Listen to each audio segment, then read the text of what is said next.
In 1620, a small group of brave English settlers set off in hope of reaching a new world and a new life.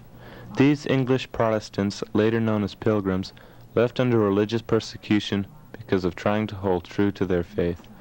On August 15th of that year, they and other people coming to America for various other reasons set out on the ship Mayflower and the smaller ship Speedwell. Well, just Mayflower.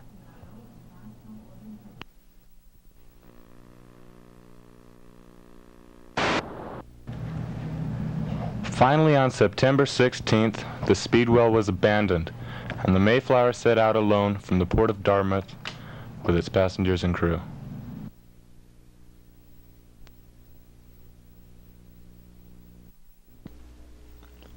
They carried with them many provisions and food. The single passenger, though, was only allowed to have one chest which held all belongings it could carry for its owner in the New World.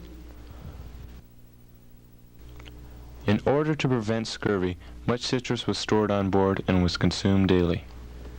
The only beverage which could be stored on board to save water, much ale and rum was taken along and was probably used extensively.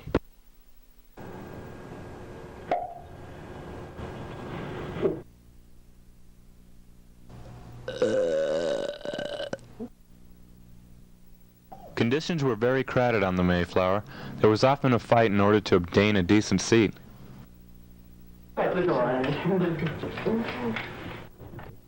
There were 102 people on the ship, 35 of whom were of the English Separatist Church.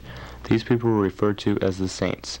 The remaining majority were from England, mostly whom of the Anglican Church, and were referred to as strangers. The group in whole are known as the Pilgrim Fathers. Oh, stranger. My name's John. Peter. This is Patrick. St. John, St. Peter, St. Patrick. Have a great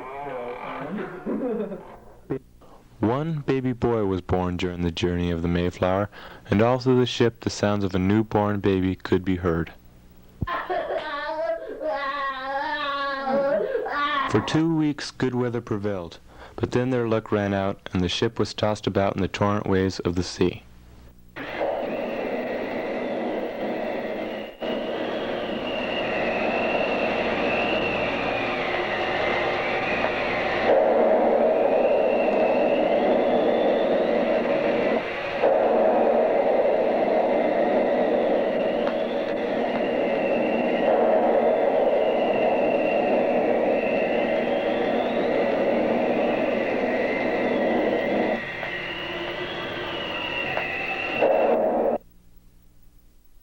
The heavy storms rocked the people of the Mayflower about, and there was much sickness and discomfort.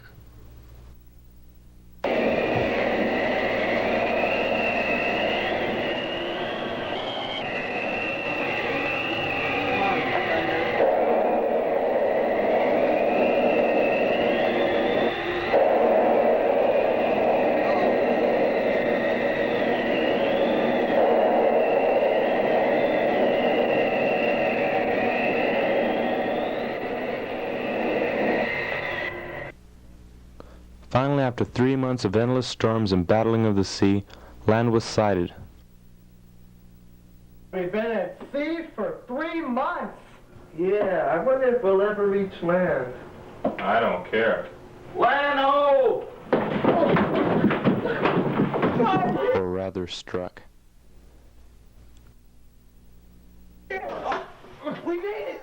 We made it! We struck land! Let's get off this wretched ship! Hold it!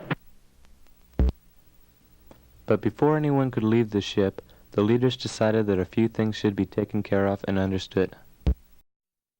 This wretched ship! Hold it! But before anyone could leave the ship, the leaders decided that a few things should be taken care of and understood. No one's leaving this ship until we get a few things settled. Ah! We got another 12 back in the fridge!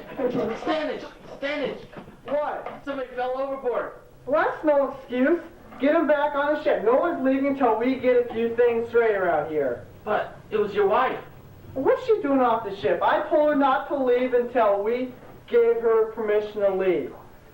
Well, she fell off and she hit her head on a rock. And now she's dead.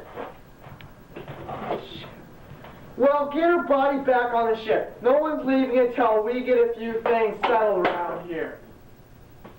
No, let him go. He's our leader. Let him go, please. So, they held a conference of the most important men on the ship, and signed the Mayflower Compact, which assured the mutual cooperation among the people.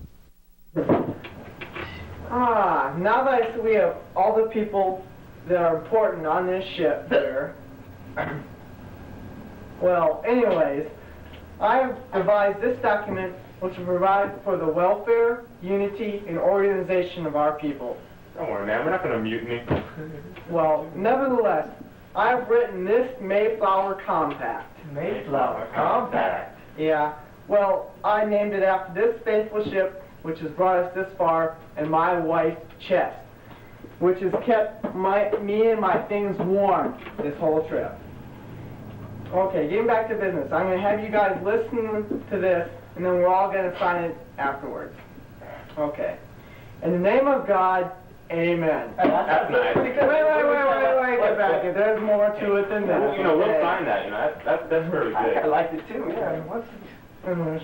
We, whose names are undersigned, the loyal subjects of our dread sovereign Lord, King James. Boring. I guess you guys are right. Okay, let's go ahead and sign this. Gee, this is really compact, isn't it?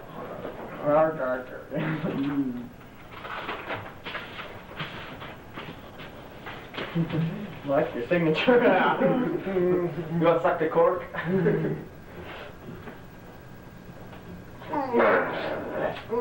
Not that, is it?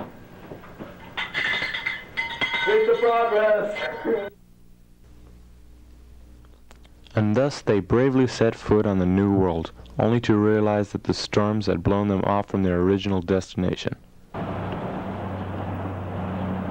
Place sucks. Wait a minute. This isn't Jamestown. You know, I don't think this place is Jamestown. Cut it. Scouting parties were sent forth in order to obtain a better grasp of their landing site. Okay. One of us has got to go around scouting. All right. Come on. I mean, we got to see what's out here. Come on. Come on, the natives are friendly. Come on. Come on. Spirit, take them spirit. They had their first confrontation with the natives. What happened to you? Are there Indians here? yeah, Indians here. I guess. What'd they do to you? Are they friendly? Oh yeah, they're friendly. That isn't until I touched Chief's daughter. Go for the gusto. The first year the Pilgrims spent on the New World was very fierce. Provisions on the ship had almost run out, and the population was cut nearly in half. Finally, the Pilgrims approached the Indians and made direct contact. Okay, guys. We need someone that speaks their language. Do we have any interpreters that can do that? But they've never had any contact with outside civilization before. I got it. They have an interpreter that can speak our language. Maybe they can speak the universal language. Love? Beer. You go ahead and try to explain to them that we want to be their friends. Go ahead and do it. We want you to be our friends. Beer buddies.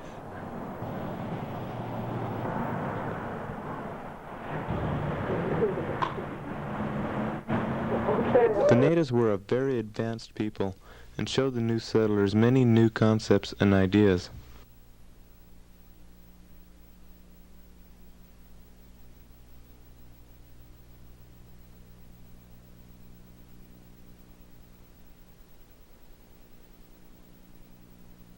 Next year, the natives taught them the methods for planting and growing corn and various other harvestable crops.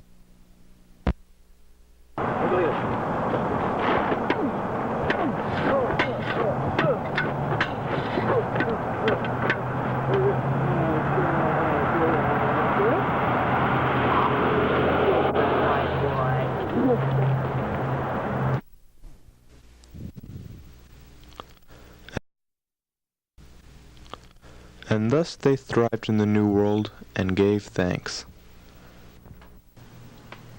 Thanks. Thank you. That's right. That's okay. Get the beer, get the beer. Yeah. Thanks. All right, guys, who stole my beer?